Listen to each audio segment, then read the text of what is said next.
आज के इस सेमिनार में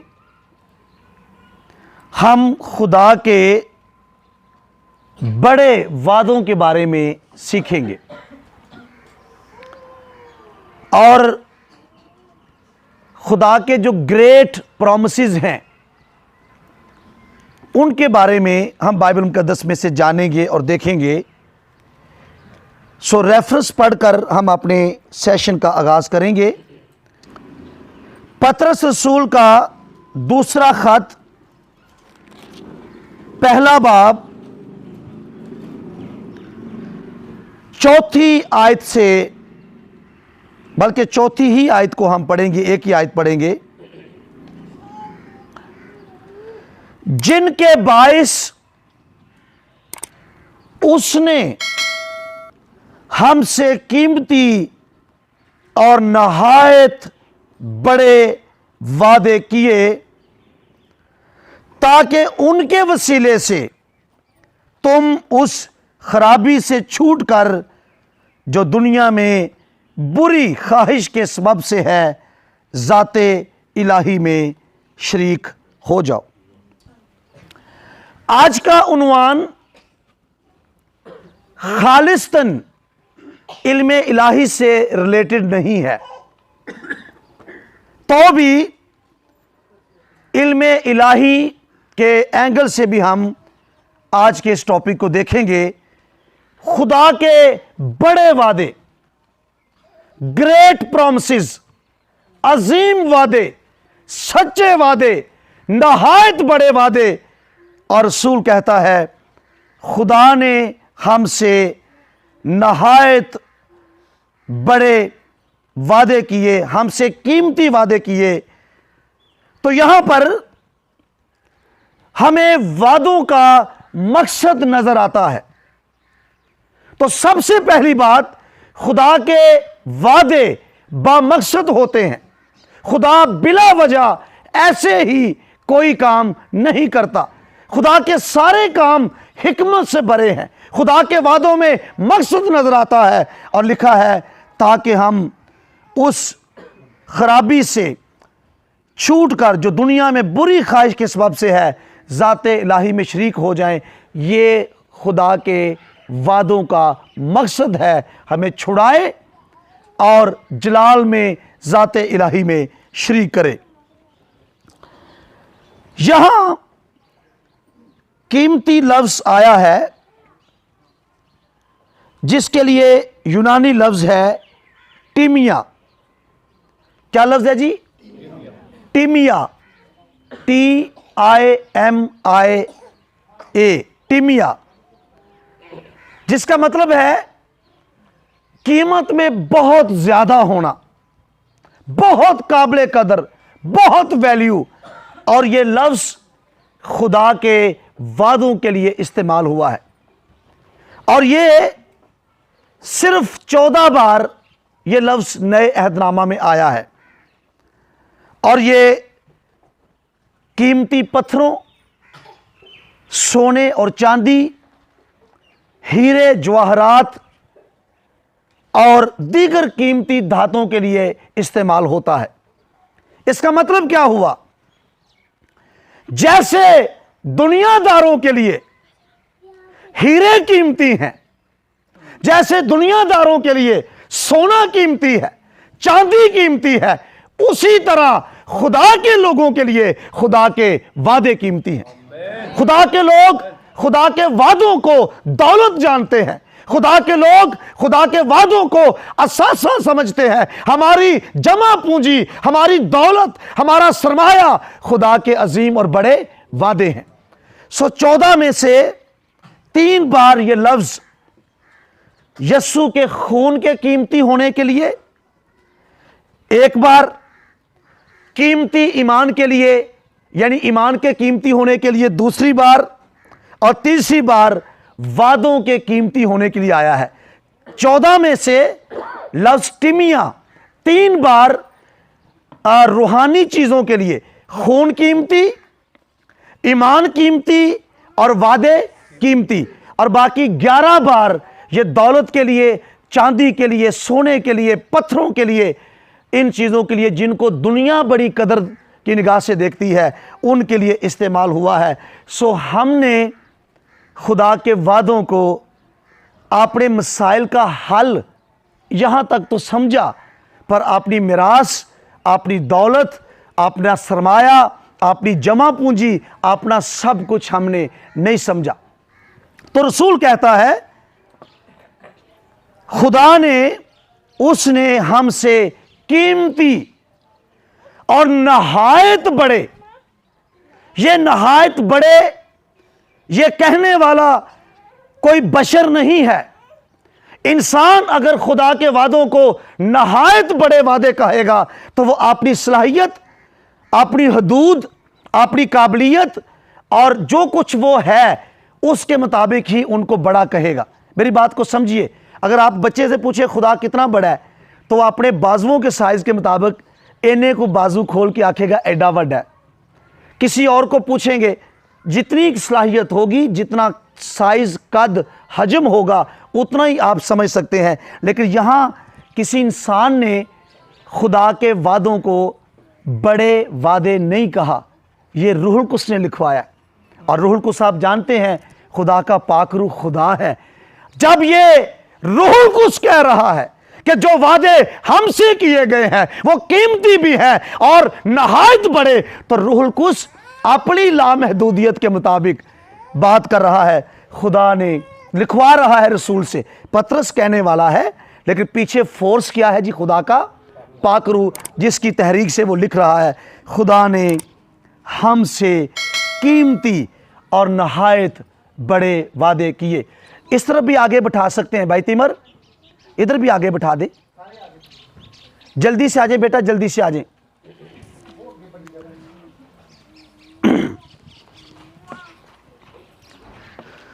सो खुदा ने हमसे नहायत बड़े वादे, ताकि क्या हो जी? उस खराबी से जो दुनिया में बुरी ख्वाहिश के सबब से है, हम छूट जाएं। सो खुदा के वादों में इतनी जान है, इतनी ताकत है कि ये खराबी से छुड़ाते हैं। जब हम वादों का यकीन करते, वादों पर ईमान लाते, हमारे अंदर चेंज आता है और हम दुनिया में उस खराबी से, जो दुनिया में बुरी ख्वाहिश के सबब से, मुराद पुरानी फितरत के काम, जिस्म के काम, ख्वाहिशात और बिगड़ी हुई फितरत, खुदा के वादे हमें उससे छुड़ाते हैं। और ज़ाते इलाही में शरीक हो जाओ, जिसका मतलब है हम में से खुदा की खूबियाँ, पुरानी फितरत के काम और खूबियाँ ख़त्म हो जाती हैं और नई फितरत जो खुदा हमें देता है, जो खुदा के मुताबिक है, खुदा की खूबियाँ और खुदा की पाकीज़गी और खुदा का नूर, खुदा की रोशनी हमसे ज़ाहिर होना शुरू हो जाती है। तुम उसमें शरीक हो जाओ। बहुत ख़ास बात, क्या हम मखलूक इंसान खुदा से खुद वादों का तकाजा कर सकते हैं? क्या मखलूक इंसान खुद खुदा से वादों का तकाजा कर सकते हैं? गौर कीजिए, जब हमने दुनिया में किसी को पाबंद करना होता है ना, तो क्या कहते हैं? भाई कर वादा, तू वादा कर, है ये नहीं? किसी को पाबंद करना हो अपने जैसे किसी इंसान को, तो हम उससे प्रॉमिस लेते हैं, वादा लेते हैं। अच्छा, वो बात की बात है कि वो पूरा कर सके या ना कर सके, लेकिन लेन देन के मामले में वक्त लेते हैं, कारा वादा लेते हैं। तो आपस में तो हम ये कर सकते हैं, लेकिन खुदा का एक एट्रीब्यूट है, एक वस्फ है कि खुदा सुप्रीम है। उसकी फजीलत, उसकी अजमत, उसकी बुजुर्गी, उसकी बुलंदी इतनी आला है कि हम खुदा से खुद वादों का तकाजा भी नहीं कर सकते। जी ध्यान दीजिएगा, गौर से सुनिएगा। खुदा की सुपरमेसी, अजमत, जलाल, बुजुर्गी, हशमत, बुलंदी इतनी आला है कि हम खुदा से खुद वादों का तकाजा भी नहीं कर सकते। फिर ध्यान दीजिए, हम इंसान से वादा लेते हैं और उसको पाबंद बनाते हैं और उस वादे की तकमील की पाबंदी उस पर क्या कर देते हैं, आयद, लागू। पर खुदा इतना बुजुर्ग है, इतना अजीम है, उसकी अजमत, हशमत इतनी आला है कि हम खुदा से खुद वादे भी नहीं ले सकते। खुद हम उसको ये नहीं कह सकते कि तू कर वादा। इसका मतलब है अगर हम खुदा को कहकर, उकसाकर या फोर्स करके उससे वादा लें तो उसकी सुपरमेसी चैलेंज होती है और इसका मतलब है हम उस वादे की तकमील की बंदिश में उसे कैद कर रहे हैं। वादा अपने साथ क्या लाता है, तकमील। वादा क्या लाता है जी, तकमील। तो जब हम किसी से वादा लेते हैं हम उसको बाउंड कर रहे हैं, हम उसको एक तरह की कैद कि आपने इस वादे को क्या करना है, पूरा करना है। तो खुदा को कोई पाबंद बनाए, खुदा पर कोई कुछ लागू करे, खुदा को कोई किसी चीज की कैद में डाले, यह खुदा की अजमत, खुदा की बुजुर्गी और खुदा की शान के खिलाफ है। इसका मतलब क्या हुआ, हम खुद खुदा से वादे लेने के भी काबिल नहीं हैं। हम खुदा को मजबूर करके, फोर्स करके, उकसा कर खुद वादे भी नहीं ले सकते। बेटा ये रख कर आप बैठ जाओ, रख दो जग। हम खुदा से खुद वादे भी नहीं ले सकते। लेकिन यहां पर लफ्ज आपने क्या पढ़े हैं, उसने हमसे कीमती और नहायत बड़े वादे किए। इसका मतलब क्या है, उसको पता था कि ये मुझसे वादे लेने के अहल और काबिल नहीं है। ये काम उसने खुद किया, ये काम उसने खुद किया।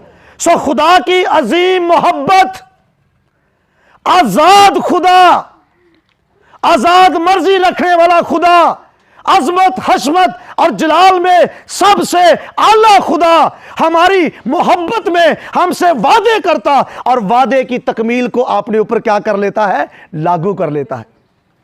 जिस पर कभी कुछ लागू नहीं, वो हमसे नहायत कीमती वादे करके। इसलिए वादों के बारे में इल्मे इलाही के एंगल से सबसे पहली बात, हम वादे खुदा से खुद उसको मजबूर करके, उकसा कर या किसी मिन्नत से, समाजत से नहीं लेते।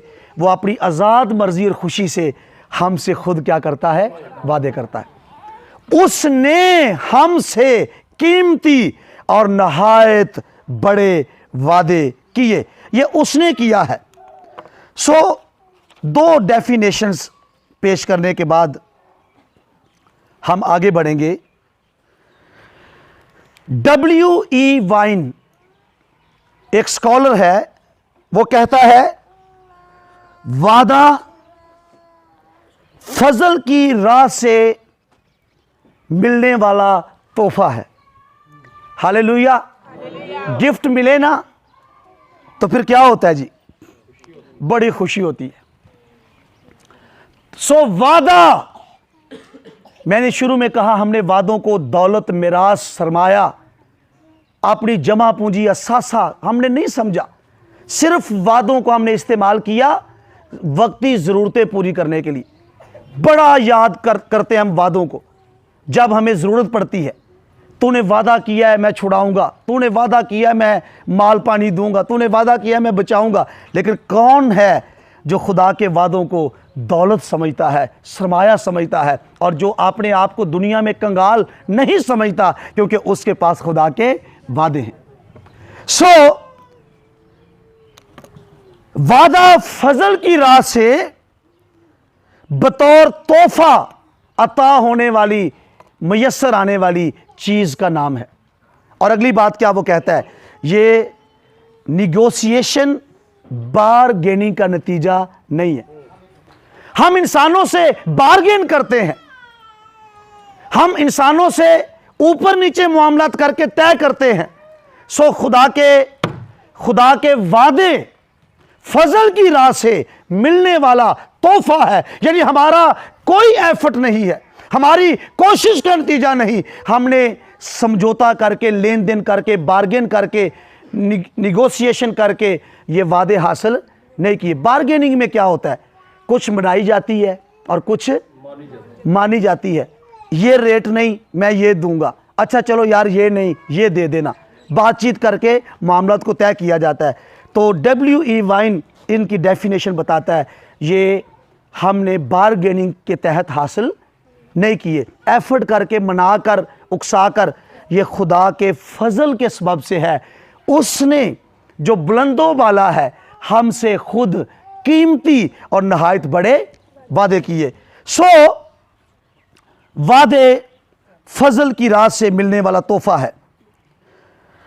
फ्रेडरिक विलहेल्म एक और स्कॉलर कहता है,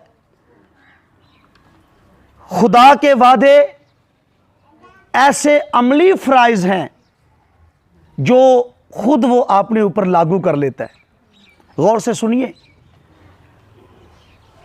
खुदा की अजमत के आईने में जरा इस बात को देखना, जो सुप्रीम है, आजाद है, किसी की कैद में नहीं, आजाद मर्जी रखता है, सेल्फ सफिशिएंट है, वो किसी पर इंसार नहीं करता, सब उस पर इंसार करते हैं, जिसकी अजमत और बुजुर्गी इतनी बुलंद है कि वो आसमानों के आसमान में भी समा नहीं सकता। तो क्या करता है वो, खुदा के वादे ऐसे अमली फ्राइज हैं जो उसने खुद पर खुद ही आयद कर लिए। कोई खुदा पर कुछ आयद करे, कोई आपको कुछ जबरदस्ती कोई बात कहे ना, तो आप थोड़ा सा रजिस्ट करते हैं, और तू मैनू पाबंद बना रहे, तू कौन है। हम इंसान इसको माइंड करते हैं, और अपने से छोटा हो तो फिर ते समझो कि जान ही निकल जाती। तुम होते कौन हो, तुम्हारी क्या हैसियत है। पर हम खुदा को पाबंद नहीं कर सकते थे, लेकिन जब उसने हमसे वादे किए तो वादे, खुदा के वादे अमली फ्राइज हैं जिनको खुदा खुद इंसान की मोहब्बत में अपने ऊपर लागू कर लेता है। यानी वादा करने का मतलब यह है कि वो अमलन जरूर करेगा। वादा करने का मतलब यह है, हो ही नहीं सकता कि खुदा वादे करे और वादों को वो पूरा ना करे। अमलन वो करके दिखाएगा, और ये शराइत और ये फ्राइज उसने खुद अपने ऊपर क्या कर लिए जी, लागू। इतना अजीम और मुबारक खुदा हमसे नहायत कीमती और बड़े वादे करता है, और हमारी मोहब्बत में उन वादों की तकमील को, अच्छा उसको प्रॉब्लम कोई नहीं है। खुदा की जब आप कुदरत की बात करते हैं ना, तो खुदा एफर्टलेसली काम करता है। खुदा कैसे काम करता है जी, हमें कुछ करने के लिए एफर्ट करना पड़ता है। ओ खुदा को कोई एफर्ट नहीं कर, एफर्टलेसली वो काम करता है। हमारी एनर्जी डाउन होती है, खुदा की कुव्वत एनर्जी में किसी तरह की कोई कमी, उसको रिप्लेनिश होने की भी ज़रूरत नहीं है। वो जैसा है अज़ल से अब तक वैसा ही, उसको प्रॉब्लम नहीं है, जोर नहीं लगना उसका कि ये मैंने वादा किया है हुण किवें पूरा करांगा, किथों ले आवांगा, की करांगा। खुदा इन चीज़ों से मुबर्रा है, बियॉन्ड है।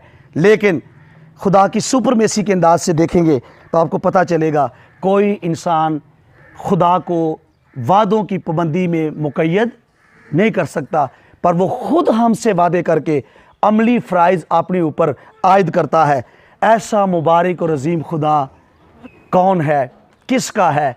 हम उसे खुदावंद कहते हैं, हम उसे बाप कहते हैं। उसने मोहब्बत में अपना बेटा हमें दिया। सो हमारा खुदा मुबारक है, अजीम है। वादे देने का मतलब है कि मैं ऐसा ही करूँगा। सो खुदा ने हमसे नहायत बड़े और कीमती वादे किए। इब्रानियों 6:17 को ज़रा खोलिएगा।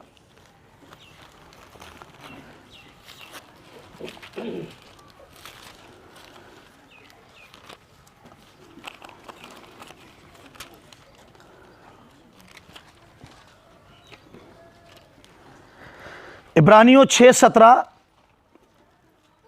लाइट आएगी तो पता चल जाएगा ना। सारा सिस्टम ठप ठुप तो नहीं देता ना? अच्छा चलो,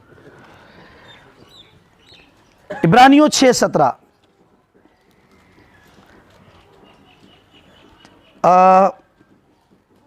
16वीं आयत से जरा पढ़ लेते हैं।